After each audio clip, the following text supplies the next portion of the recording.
বাসায় যখন অনেক তেল মশলা দিয়ে রান্না করেন তখন সারা বাড়িতে সেই গন্ধে ভরে যায়, সারা বাড়িতে সেই গন্ধে ভরে যায়।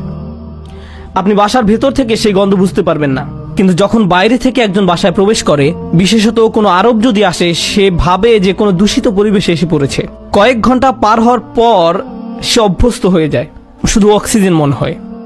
ঠিক একইভাবে আপনি প্রথমে খারাপ কোনো পরিবেশে গমন করলে সাথে সাথে বুঝতে পারেন এটা ঠিক নয়, আমি খারাপ হয়ে যাব, আমার এখানে থাকা উচিত নয়। আপনার অন্তর অস্বস্তি অনুভব করে।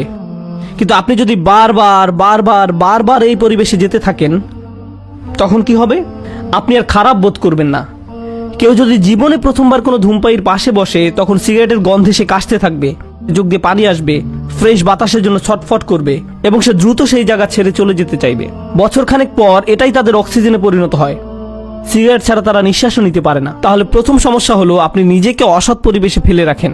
ফাতানতুম আনফুসাকুম। দ্বিতীয় সমস্যাটি কি ছিল? দ্বিতীয় সমস্যাটি ছিল ওয়াতারাব্বাসতুম।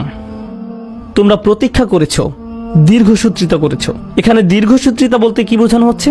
আপনি বুঝতে পেরেছিলেন যে এটা খারাপ, আপনার নিজের বিবেকের মাধ্যমে আপনি বুঝতে পেরেছিলেন যে আমার নিজেকে পরিবর্তন করা উচিত, কিন্তু নিজেকে বুঝিয়েছেন ইনশাআল্লাহ আমি খুব দ্রুত